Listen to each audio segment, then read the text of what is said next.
comme on est dans le mois des Louls, les décisionnaires, ils disent qu'il faut mettre de l'ordre dans les comportements de l'année, d'accord? Et ils mettent l'accent sur une mitzvah extrêmement importante qui s'appelle la mitzvah de Kiddush Hashem, de sanctifier le nom de Dieu. Et il dit que c'est le mois des Louls, c'est le mois propice pour corriger, pour rectifier, pour voir où on en est dans cette mitzvah de Kiddush Hashem. La Torah, elle dit, la Gemara, elle dit, c'est pas la Gemara, c'est le Tana de Eliyahu, voilà. C'est un livre qui s'appelle Tana de Eliyahu, un livre qui a été écrit par Eliyahu Hanavi. Donc c'est pas rien. Et qu'on a c'est un gros livre aujourd'hui, ponctué, tout ce qu'on veut, bien fait. C'est pas du tout comme à l'époque illisible. Un livre très agréable que vous pouvez acheter dans n'importe quelle librairie. Il est même traduit en français. Ouais, ça s'appelle Tana de Eliyahu. De Eliyahu. Ouais. Et il dit L'onitna à Torah, la Torah n'a été donnée Ela almenat le kadesh shmo agadol.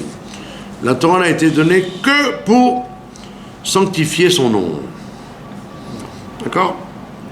Ça veut dire qu'il te dit pas kashrut, Shabbat, voler. Il te dit sanctifier le nom de Dieu dans chaque chose. Et là, et il dit, c'est tellement grave le rôle que le Ham Israël, aussi bien au niveau général qu'au niveau individuel, il a vis-à-vis des nations et vis-à-vis des gens qui ne sont pas qui le regardent. Il dit toutes les mitzvot,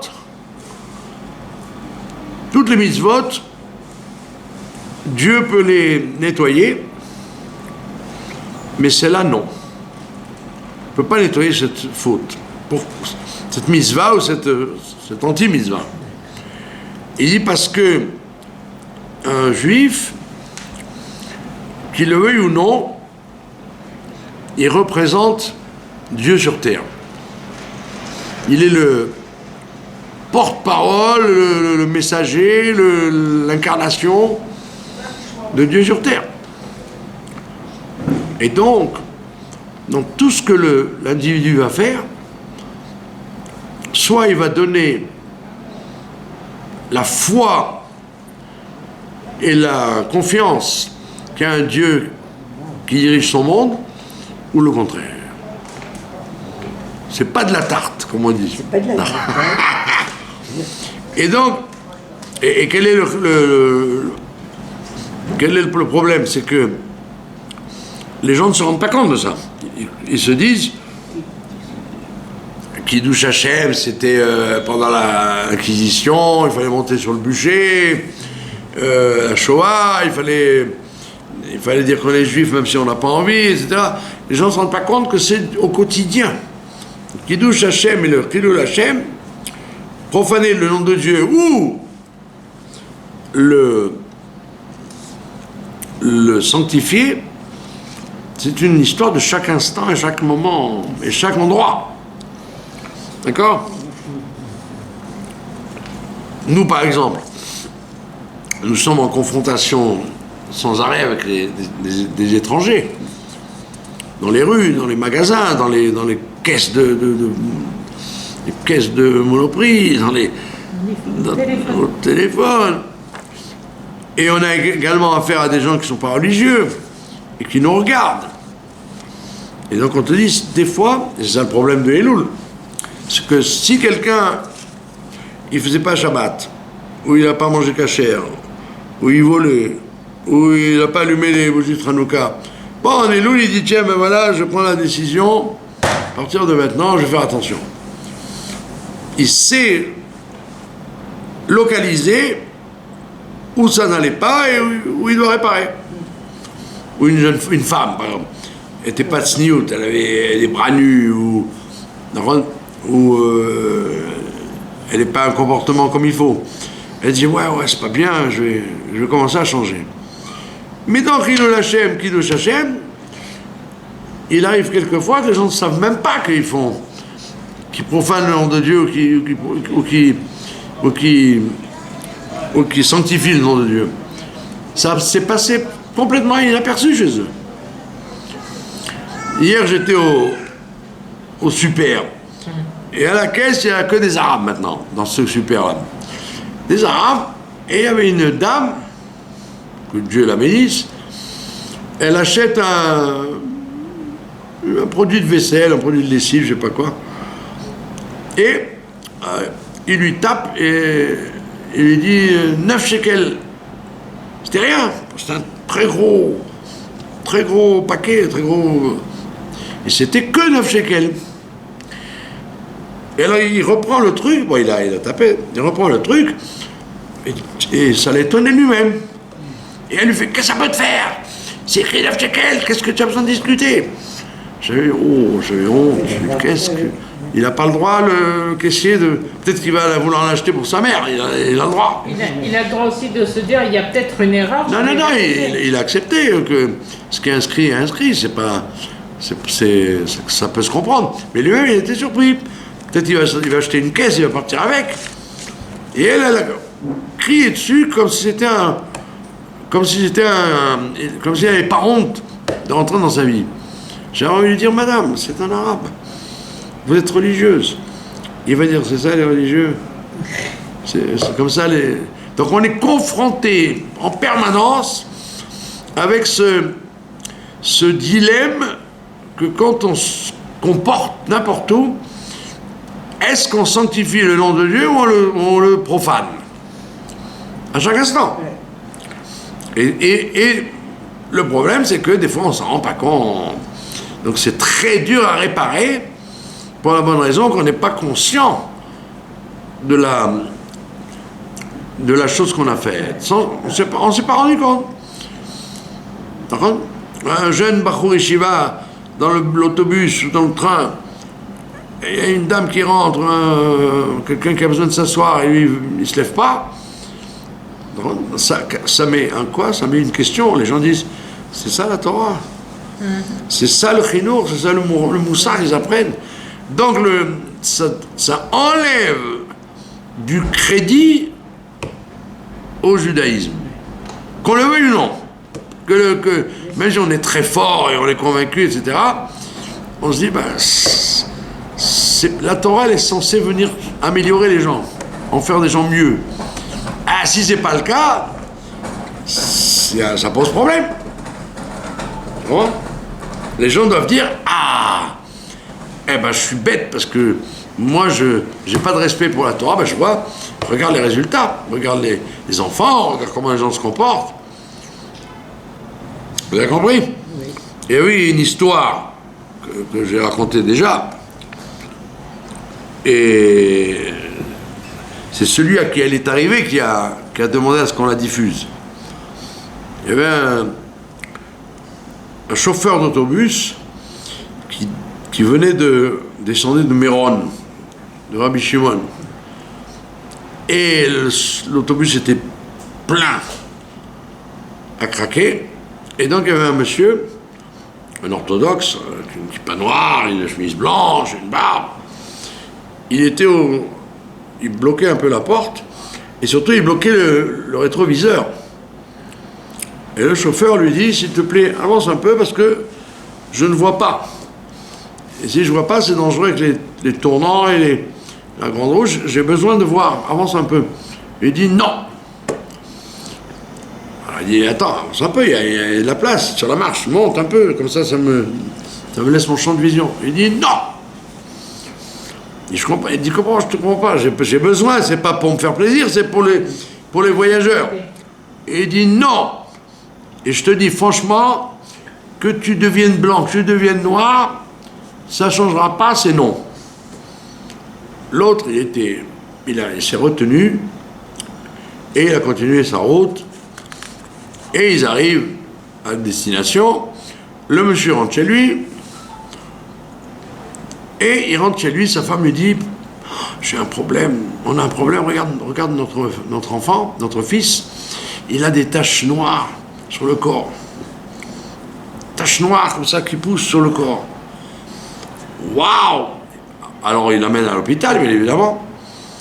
Et à l'hôpital, en observation, il reste plusieurs jours, il dit, et le docteur dit « Je ne sais pas ce que c'est, monsieur. C'est des taches qui viennent, qui s'en vont, qui partent, qui reviennent. Incompréhensible. » Ils ont fait des analyses de sang, etc., etc. Et lui, tac, ça l'a tilté. Il a dit, comme j'ai dit à celui-là, tu peux devenir noir, devenir blanc, on m'a envoyé ça dans la figure. Donc il fait un effort énorme pour récupérer le monsieur, le chauffeur. Donc il téléphone à Egued, qui était de service telle heure, tel jour, etc. Il fait des pieds et des mains, il retrouve le monsieur, le chauffeur. Et il retrouve même son adresse, où le contacter. Il y va. Et la santé du fils ne s'arrangeait pas. Et lui, il a vu un lien. Il va voir le monsieur, il frappe à la porte, il fait « Qu'est-ce que tu veux ?» Il dit ben, « Je voulais m'excuser pour ce que je t'ai fait dans l'autobus. » Il dit « Ben non. Je ne te pardonne pas. » Il dit « Oula, ça sent pas bon là. Comment tu ne me pardonnes pas? Je viens te supplier de me pardonner. » Il dit « Je ne te pardonne pas. Comme toi tu m'as fait, je te dis aussi, tu peux monter et descendre, je ne te pardonne pas. » Mais il dit « Explique-moi, comment ça? C'est pas à ce point-là que tu ne me pardonnes pas. Je suis venu jusqu'à ici. » Il dit, écoute, il y a quelque temps, ma femme et moi, on a commencé à faire un retour au judaïsme. On a commencé à faire Shabbat, à manger kasher, plusieurs choses. Quand tu m'as fait ce que tu m'as fait, j'ai dit avec ma femme, on arrête tout. C'est ça la Torah, ça l'a dégoûté de ce retour qu'il avait eu. Et si c'est ça la Torah, c'est vraiment pas la peine de continuer.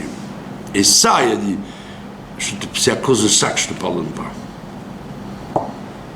Parce que tu m'as cassé l'image que j'avais, qu'être religieux, ben, c'est être mieux. Avoir des bonnes midotes, avoir une empathie pour les problèmes de l'autre. Surtout que dans le cas que je t'ai demandé, ce n'était pas pour moi de service, c'était pour sauver, empêcher un accident de 80 personnes. Alors l'autre, il a donc supplié de lui pardonner malgré tout, etc., etc., etc. Alors il lui dit, je te pardonne, mais à condition d'une chose, que tu racontes cette histoire. Que tu racontes cette histoire. Et il téléphone à sa femme, évidemment sa femme, elle lui dit, mystère médical, l'enfant n'a plus rien. Donc il a dit, je veux que tu racontes cette histoire pour dire que quand on peut faire du mal à quelqu'un, pour lui faire de la peine, ça peut avoir un impact très important sur tout ce qu'il est, pas simplement sur son moral, sur sa décision de revenir à la Torah. Voilà, donc le Chilul Hashem, c'est un Chilul Hashem ce qu'il a fait le monsieur. Ou le Kiddush Hashem, eh ben c'est la clé de plein de choses. Si quelqu'un il voit un Kiddush Hashem, il va se dire, mais waouh, ça veut dire que ces gens-là, ils sont c'est ce qu'on appelle Mamlechet Kohanim, vous êtes la dynastie, les serviteurs de Dieu et les représentants. Et donc c'est pour ça que la mitzvah de Kiddush Hashem ou de Chilul Hashem, elle est très importante, en particulier au mois d'Elul, où on doit se dire, est-ce que chaque fois que 24 heures par jour ça se passe, c'est pas c'est pas comme Hanouka, c'est 8 jours et c'est fini. Tu achètes ton huile, tu achètes tes mèches, tu fais ta mitzvah, après tu ranges ta Hanoukia, tu ranges ton huile, la mitzvah est finie. Et là, c'est un comportement permanent depuis que tu es né, en fait. Parce que même les enfants, des fois les enfants, ils se comportent mal. Et donc les gens vont dire, il y a des gens qui me disent, par exemple, pourquoi dans les quartiers religieux, il y a des papiers par terre, les gens salissent, pourquoi ils jettent? Il y avait des rabbinim qui s'interdisaient de jeter un papier par terre à Jérusalem. En terre sainte. Ouais. Tiens, un papier, ne le jette pas dans la rue. Mets-le dans la poubelle. Ça s'appelle Chilul Hashem. Les gens disent, ah quoi, il prend la terre sainte pour une poubelle. Donc il faut être plus vigilant. Alors que tu aurais dit, mais de toute façon, je paye mon arnona. Je paye mes frais de balayage et donc alors je jette par terre et le balayeur, il ramassera. On te dit non. Pourquoi? C'est vrai que le balayeur il va ramasser, mais ne salit pas et ne porte pas préjudice à ce que les gens vont dire. C'est ça, les quartiers religieux, ils sont sales. Les gens sont sales. C'est dur parce que, par exemple, quand on fait tchouva, souvent on met les parents en colère. Ah, c'est voilà. ça, alors, comment? C'est dur. Exactement. D'avoir le juste. Exactement. Parce que nous, on ne veut plus manger un truc. Ah, c'est la religion. Oui, non, c'est pas plus assez cachère. Exactement. C'est pour ça que Comment on fait, tu vois? C'est pour ça que la halakha, elle te dit, si tu fais très attention à la cacheroute ou au Shabbat, etc., tes parents veulent que tu viennes chez eux. Oui. Et malgré tout, ils ne sont pas aussi regardants que toi. Eh bien, tais-toi, mange, tais-toi, et ne fais pas d'histoire, parce que faire de la peine à ses parents est beaucoup plus grave que de manger méadrine, mina méadrine. Et déjà, on n'a pas le sens. Les gens n'ont pas des fois le sens de ce qu'on appelle l'essentiel et l'accessoire.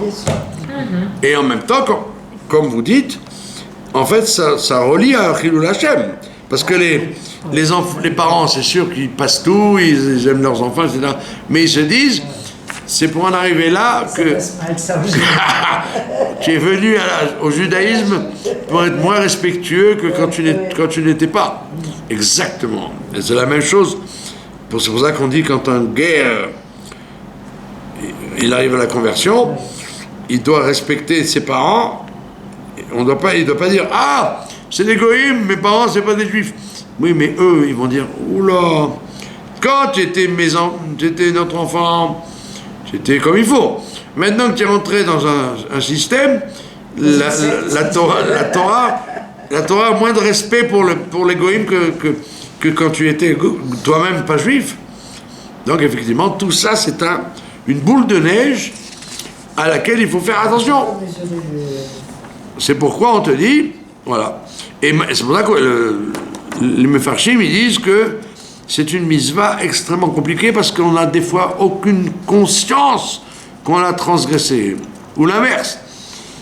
Des fois, tu as un srout de Kiddush Hashem, tu as laissé passer une vieille dame à la caisse, ou tu as aidé quelqu'un à porter un sac, les gens ils disent « Oh, comme ils sont gentils, les religieux !»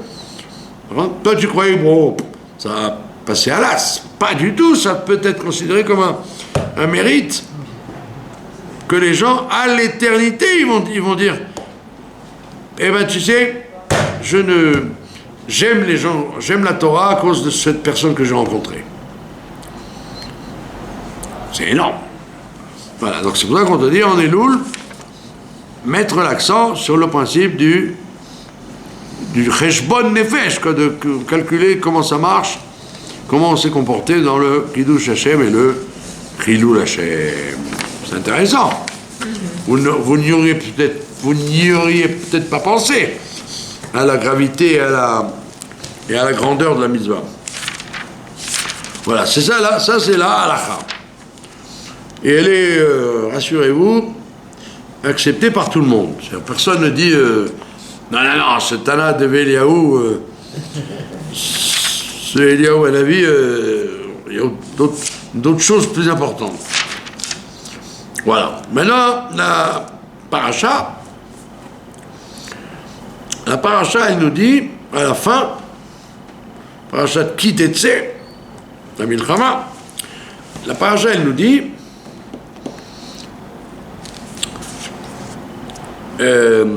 Lo yelecha, tu n'auras pas, Bekisra dans ta poche, Even va Aven, une pierre et une autre pierre, c'est-à-dire une pierre pour les gens et une pierre pour toi, pour calculer les poids. Ah oui, d'accord. De là où t'as les gens, ils avaient une pierre d'1 kilo, par exemple. Alors moi, quand je vends, c'est une pierre d'1 kilo 100, ou une pierre de 900, en leur faisant croire que c'est 1 kilo. Mais moi, pour mes affaires personnelles, je fais très attention à 1 kilo, c'est 1 kilo. Oui. D'accord ? Quand je fais un gâteau, j'ai écrit 1 kilo de farine, je ne dis pas, bon, je vais mettre un peu moins, mais non, tu vas rater la recette. Donc quand c'est mes affaires à moi, je fais attention. Et quand c'est l'autre, je diminue. D'accord ? Et il continue, il dit, Loye lecha, il n'y aura pas dans ta maison, bevetecha, eifa va eifa, une mesure et une mesure.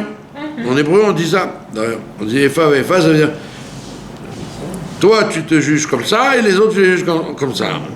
On dit ça dans la rue. Par contre, on dit les gauchistes, ils ont leur vision des choses. Par exemple, il y a quelqu'un un gauchiste qui s'est marié, le fils de Yair Lapid, et tout le monde a dit Mazal Tov. Et là, ils ont annoncé que le fils de Netanyahou va se marier, et ils ont dit, il n'a pas honte, c'est la guerre, pendant qu'il y a des gens qui souffrent, lui, il faut qu'il se marie. Attends, j'ai pas compris, mais pourtant l'autre fois, tu as dit Mazal Tov, quand c'était ton copain. Donc ça veut dire que c'est Efa et Efa. Quand c'est ça, c'est magnifique. Quand c'est la même chose chez celui que tu n'aimes pas, c'est dégoûtant. Donc on dit, il ne faut pas qu'il y ait Efa et Efa.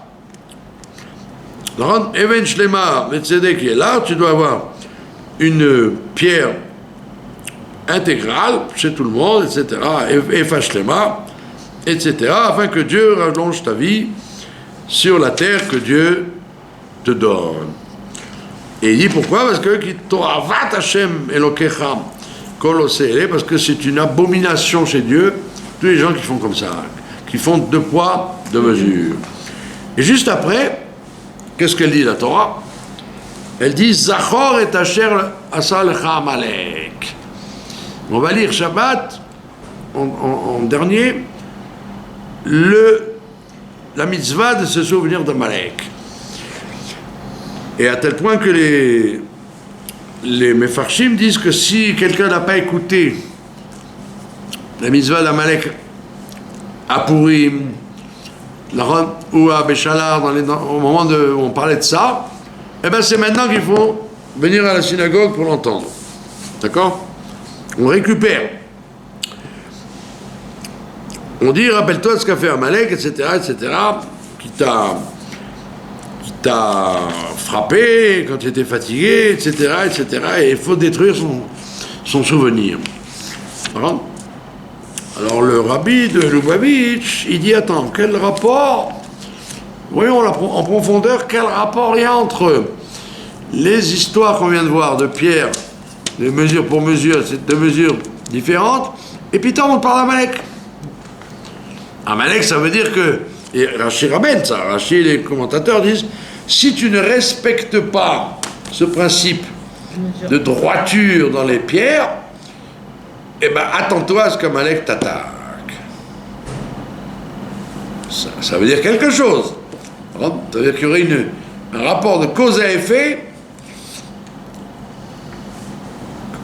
Aujourd'hui, on fait la guerre contre Amalek.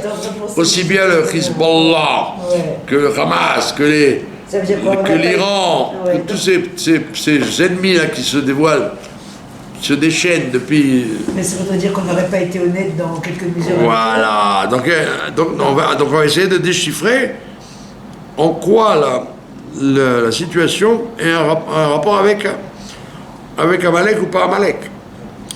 Alors Rabbi il dit, spirituellement, ne parlons pas forcément de la situation économique du bonhomme qui a une pierre d'un kilo et une pierre de 900 grammes. Le Rabbi il dit, c'est quand chacun a cette tendance à dire que quand moi je fais une chose qui n'est pas comme il faut, je l'excuse volontiers. J'ai 1000 excuses, j'ai 1000 bonnes raisons pour le faire. Mais dès qu'il s'agit de mon voisin ou ma voisine, ah non, elle n'a pas le droit. Pourquoi elle a fait ça?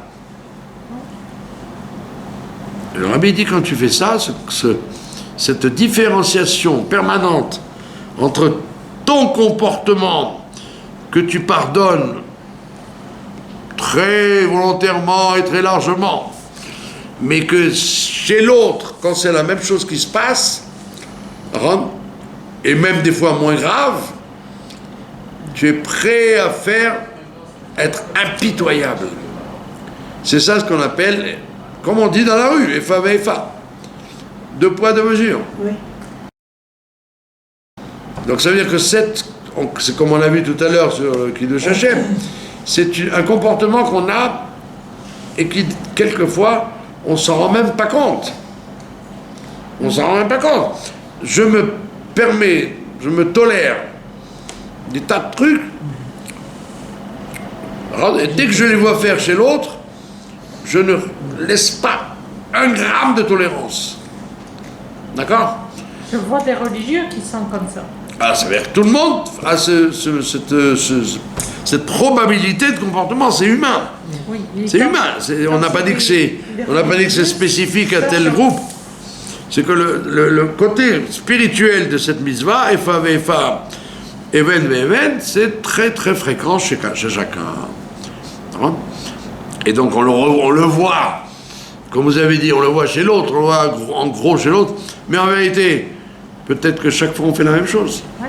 Je suis prêt à passer sur tous mes défauts et je ne passe pas sur le moindre défaut de l'autre. C'est dans le couple, c'est vis-à-vis des parents et des enfants, c'est vis-à-vis des voisins, c'est vis-à-vis des gens qui viennent à la même synagogue. Je suis prêt à tout. Mais si je te mets l'accent sur ça, tu vas dire, moi, oui, vous êtes capable de dire que vous êtes formidable, et les autres, jamais vous direz qu'ils sont formidables. Efa va Efa. Il faut être égalitaire. Mais la Torah nous dit qu'on sera jugé comme on juge les autres. Voilà, mais ça, il faudrait l'accepter. C'est ça le chidouche, c'est que des fois on l'accepte pas. On va dire, ah non, moi je prends cette mitzvah au niveau économique. Et c'est vrai, au niveau économique, chas v'shalom, je ne roule pas. Quand je suis un marchand du chouk de légumes, je vérifie que la balance soit exacte, etc., etc. Oui, mais le rabbi te dit, c'est vrai. Au niveau du pshat, c'est vrai que, bon, Hachem, il y a beaucoup de gens qui sont honnêtes et qui vont toujours essayer de réajuster le tir. Mais on ne parle pas de halakha. On parle de pnimiut, de profondeur. Et dans la profondeur, effectivement, il y a un bug. Et le rabbi dit, c'est tellement grave, cette mitzvah de Efa ve'Efa, qui est généralisée chez tout le monde, que ça amène à Malek. Encore une fois, c'est un drôle de boulot. Parce que si tu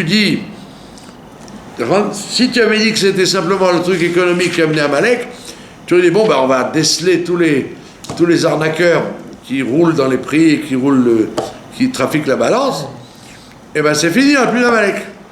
Mais si tu vois le côté psychologique, spirituel qui est derrière, qu'on fait tout ça, on est incapable d'être de façon partiale. Eh oui, normal qu'on soit pas obéi. j'ai le droit d'être... J'ai le droit de me pardonner mes défauts. Mais alors, mais au moins, pardonne les défauts des autres aussi. Ou fais le contraire. Fais le contraire. Peut-être avec les autres, ferme les yeux, et avec toi-même, sois dur. À l'envers. Ouais. Très souvent, la vérité des choses, elle est à l'envers de ce qu'on, de la nature. La nature est tordue. Voir les choses de façon naturelle, c'est tordu. Il faut des fois renverser.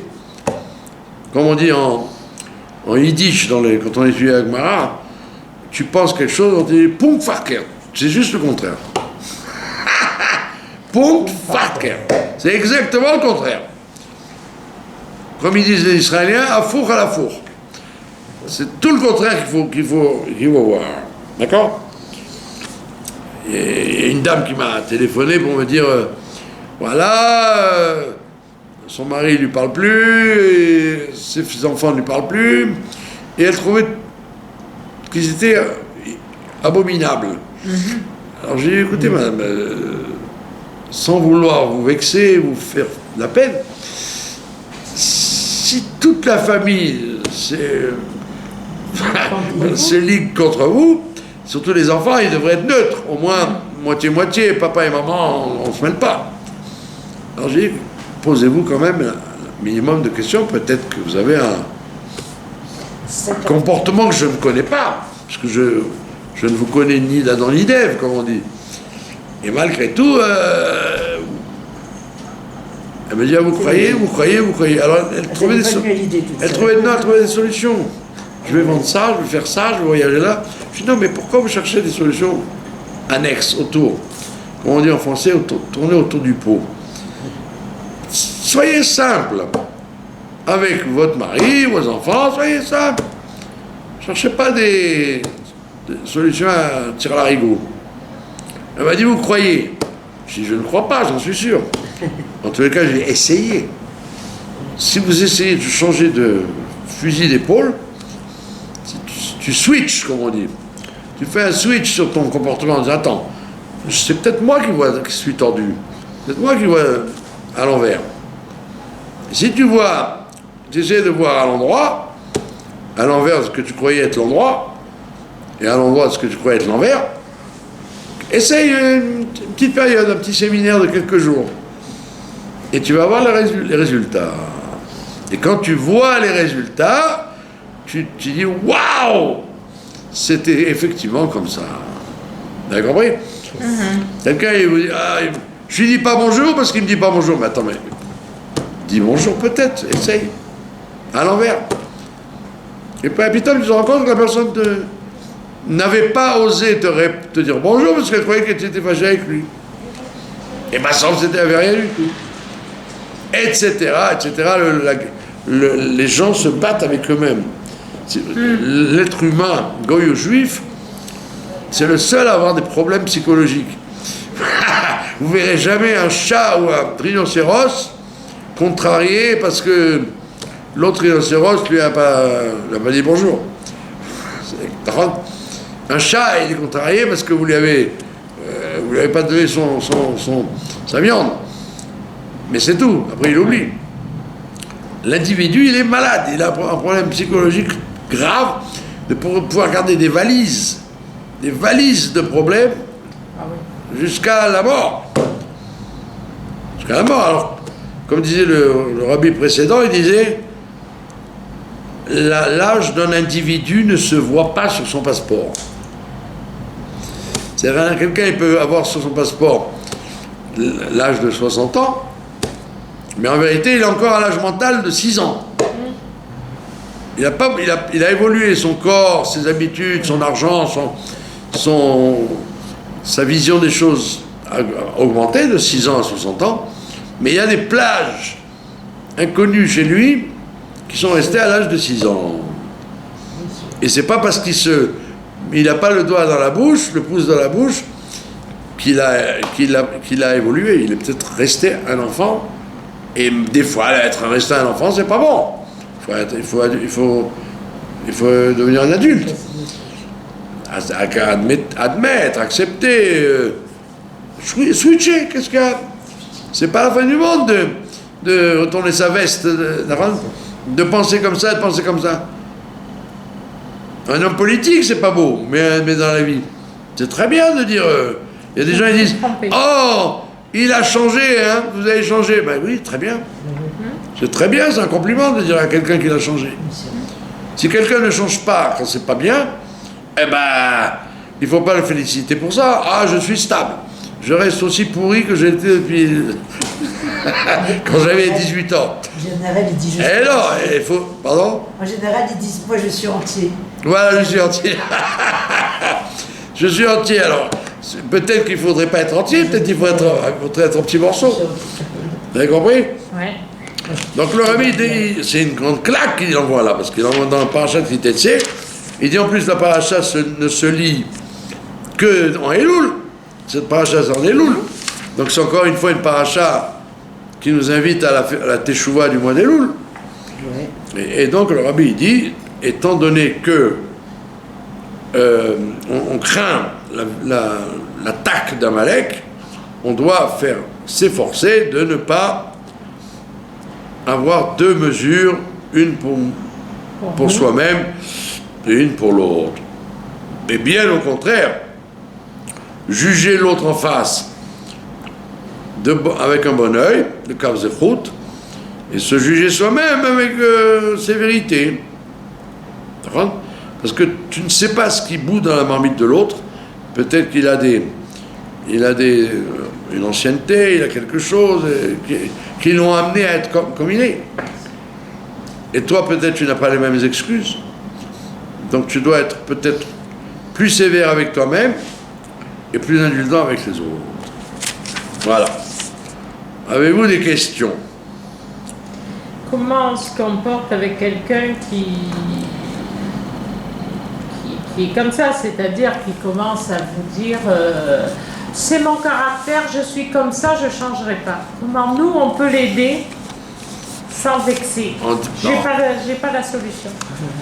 Mais justement, c'est ça la clé, c'est que le bon Dieu a créé l'individu et le monde, la saute pour faire.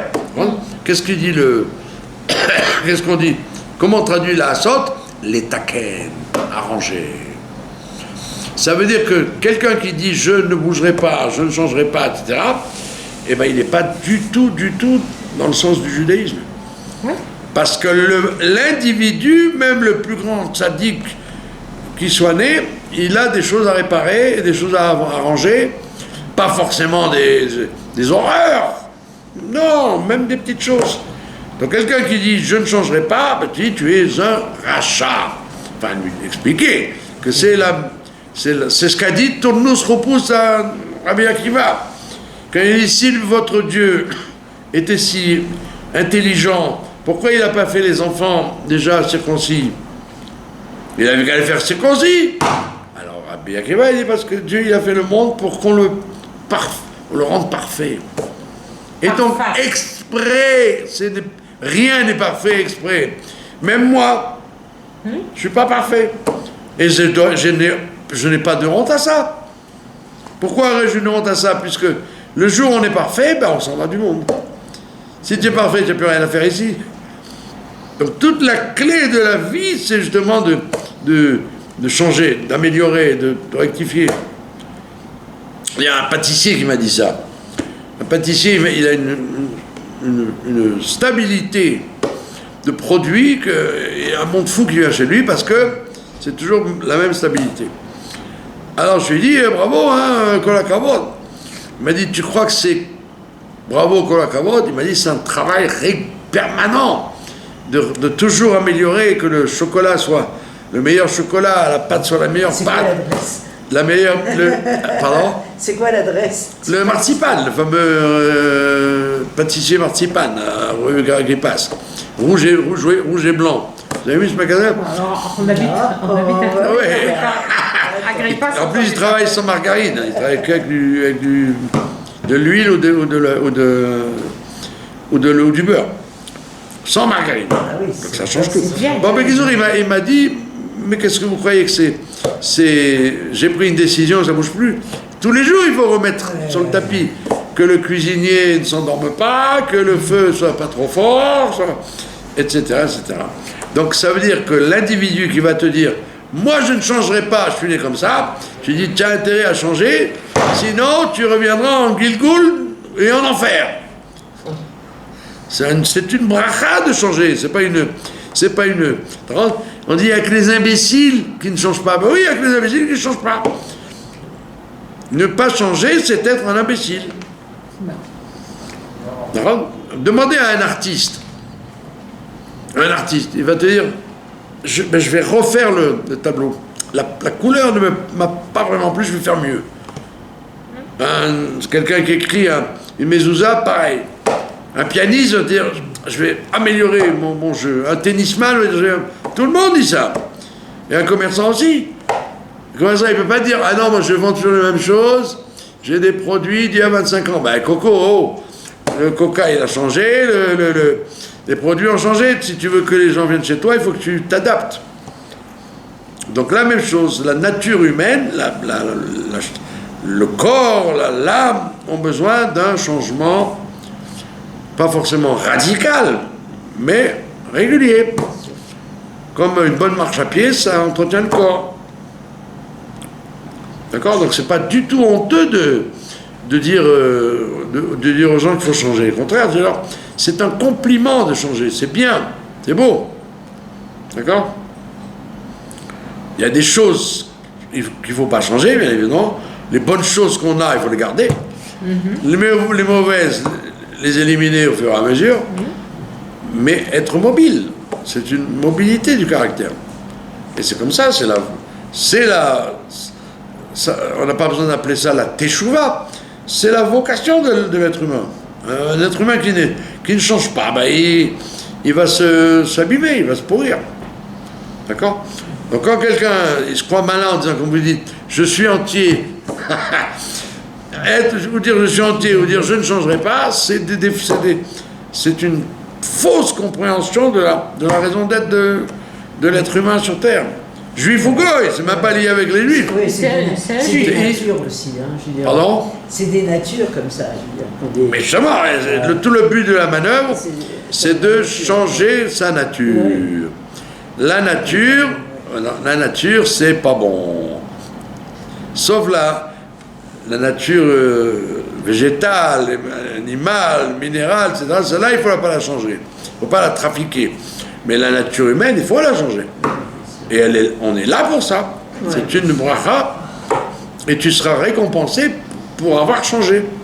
Et pas puni. Même si le monde te dit tu n'as pas de stabilité, tu changes tout le temps. Ben oui, c'est très très positif de changer tout le temps. S'améliorer. Voilà, donc il n'y a pas de honte à ça. Donc il faut le dire gentiment. Oui. Parce que les gens se vexent. Si vous dites ça... que le gars il a raté le coche en disant je ne changerai pas, il faut dire non, il faut changer. Si je lui dis ça, il se vexera. Il faut le dire gentiment, oui. Avec des gants comme on dit chez nous, et même une armure des fois. Voilà, donc Bezrat Hashem, de ces deux enseignements de ce soir, amélioration la mitzvah de Kiddush Hashem et changer son fusil d'épaule en ce qui concerne mesure pour mesure. Efa et Efa, il faut arriver à ça doucement, doucement. C'est pas, le changement, c'est pas facile. Parce que l'individu aime bien se rouiller. Et il ne faut pas se rouiller, il faut être dynamique tout le temps. En mouvement. D'accord. En mouvement. Ouais. Mais le mouvement, c'est la vie. Ouais. Je suis en train de regarder ça tout à l'heure, je n'avais pas remarqué les 10 commandements. Il n'y a que 2 commandements, mais tout le reste c'est lo. Il n'y a que 2 commandements, Zahor et Shabbat et Kibudavaem en vérité. Alors rien, si je suis... Pourquoi l'eau aussi, ça veut dire ne fais pas. Non, c'est une interdiction. Ne fais pas, c'est un commandement. Oui, mais ne fais pas, ça veut dire... Ça veut dire que tu vas être poussé à faire et tu vas te retenir de ne pas faire. Ouais. C'est pas que tu restes assis dans ton coin. C'est un problème d'énergie, encore une fois. L'énergie du lot, elle peut être aussi forte que l'énergie du fait. Oui, ouais. Voilà. Alors, Donc, il question- Ratson que nous ayons, de façon, une petite teshuva, une petite avance dans notre vision des choses, et Bezrat Hashem, nous serons délivrés incessamment sous peu. Amen. Amen. Amen.